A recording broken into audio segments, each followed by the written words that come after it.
So if I were to be starting all over again a scalp micropigmentation business, these are the top three things that I would have done that I should have done 3 years ago. So thing number one that I should have done when I first started doing scalp micropigmentation is that I didn't hire help fast enough. It took me about 6 months to really hit my head against the wall. I mean, I tried everything. I tried posting on social media. I tried DMing every single person I knew. I tried texting a bunch of people. Also, another thing that I tried is that, well, I'm a barber. That's my first trade. I've been barbering for over 16 years, and I had a lot of clients who were thinning or balding, and I tried getting them to do scalp micropigmentation. It did work partially. That strategy actually did work a little bit, but a lot of them didn't really want to pay the high ticket price, and they always knew me as a barber, so it didn't really make sense for them to really trust me with their actual permanent hairline. So I was kind of stuck for a while, and it wasn't until 6 months down the road I actually started searching online. I found a company who can help me scale my S&P business, teach me the ropes on how it even looks to grow an S&P business. I'm in a small town, so I mean, literally no, I wasn't. I mean, there's not even a hair transplant doctor here, so it's really hard for me to get actual help. It was hard for me to get help, in a small town. I live in Eagle Pass, Texas. For those of you who know, I mean, the population here is about 30,000, and there's not a lot of resources here for this type of business. So that would be my first mistake. That if I would have gone back, I would have, as soon as I got my certification for S&P, right after that, I would have hired a mentor to teach me how to actually scale my business, not just show me how to do the procedure. So that's something that I wish I would have done a lot faster. Another thing too that I wish I would have done is that when I started doing that, I started understanding what S&P actually is. And a lot of people think that we're just selling a tattooed hairline and that's it, But in reality, we're in the business of confidence. We're in the business of selling confidence, selling youthfulness. If that's even a word, but we're helping people just feel better about themselves, essentially. So I kind of forgot the point that I was trying to make, but oh yeah. So at the end of the day, when it comes to this procedure overall, understanding your what business you're actually in is super super important, because I thought I was in just a business where, okay, I'm just tattooing, but in reality I'm in a business where I'm selling confidence. So at the end of the day, when it comes to this business, everything is going to be dictated from understanding what the business is. So let me explain a little bit deeper what I mean by that. So your messaging, the copy that you use on your social media ads, everything that you use, you want to be able to talk to those people. And then on top of that, this is a very, very high trust business.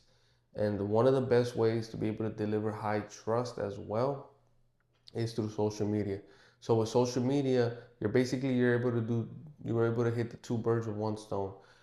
If you understand what business you're in, you're able to talk to your client specifically, like talking to them in their language, and you're able to speak to them in a way where they understand that they have an issue and you're trying to help them out, right? And then on top of that, you're simultaneously building a lot of trust. But this is the caveat. I did all of that stuff, but I did it in the wrong place. So if I would have gone back all the way back to when I first started, I would have focused on two main areas.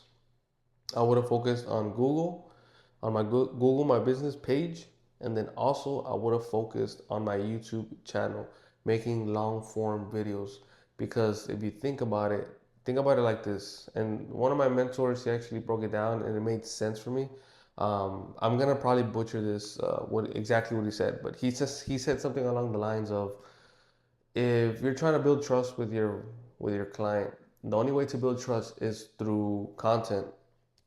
And they watch a 30-second reel, how long is it going to take for them to be able to build the same trust versus if you build if you put out a video that's 7 to 10 minutes on your YouTube channel?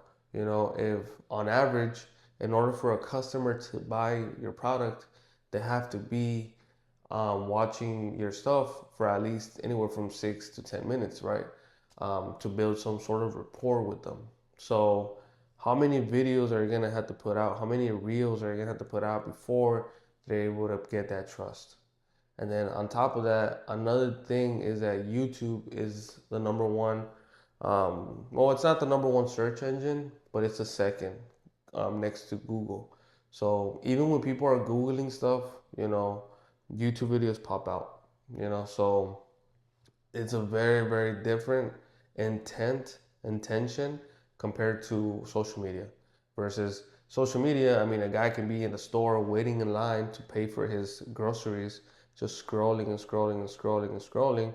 Versus on Google and YouTube, people are actively paying attention, ready to receive the information and looking for a solution. And we all know in business, all we are doing is solving problems. And the best way to do it and the best place that people are looking to solve those problems is through YouTube or Google, you know. So that's something that I wish I would have focused when I first started. That's the second thing I wish I would have focused. Um, and then another thing too that I wish I would have focused on a lot more was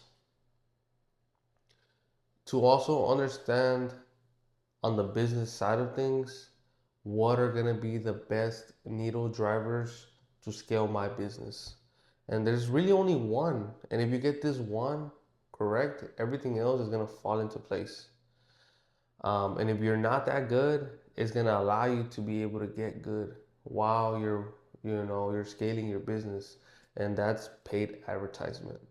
Either you find somebody, a company to help you out, or you find a person to be able to help you out with paid ads. But that's something that I wish I would have learned a lot faster and understood a lot faster, because in reality, there's so many different things that you can invest in doing scalp micropigmentation. But if I were to say, if you can just boil it down to one thing that's actually gonna, if you put in $1, it's gonna give you $10 back, it would be running paid ads. If you understand this and you're successful with this, I mean, you're gonna be able to scale your business literally from 5,000 a month to 30,000 a month in a matter of 2 to 3 months max. You know, if you understand that, and that's where you wanna, like, if you, let's say for example, if you're starting this whole business and you have $10,000 to work with, I would say about 80% of that should go into marketing, because that's what's gonna scale your business. And then on top of that, you know, have all the long form content and the Google, my page reviews and stuff like that for the longevity of the business, you know. So that's something else. Oh, and another one that I only said I was gonna give you three, but here's another bonus. Another one that I wish I would have done from the beginning is, I wish I would have told every single person to be able to get more referrals. Um, I mean, I've talked to over 2,700 people that are in my contact, in my booking, in the past 3 years, and not everybody did I tell them. You know, I would say honestly, if I'm being honest with you guys, I probably told maybe 15 to 20% max out of those 2,700 people that I've spoken to. So the thing is, if you tell 100 people about your product, and even if you don't sell them, but even if you just let them know, like, hey, you know, how did you feel about today's experience? How did you feel about the consultation? Would it be okay, you know, if you could recommend me to somebody else? You never know. I mean, they might not get it themselves, but maybe they have a bald uncle, maybe they have a bald friend, or maybe something's happening, some close to them, and they can help you out. So There you guys go. These are the top three things that if I were to go back all over again, this is what I would do differently. So with all that being said, if you guys like these videos, this kind of content, go ahead and drop a comment down below and let me know what you guys think. As well, I am going to be having a course where I'm going to be teaching you everything from A to Z, how to actually set up your SMP business for success in detail. So this is going to be all the technical things that you actually need to have in place. That way you're able to set all of these things up and you don't waste the time like how I wasted my time. So with all that being said, I'll talk to you guys soon and thank you guys for watching.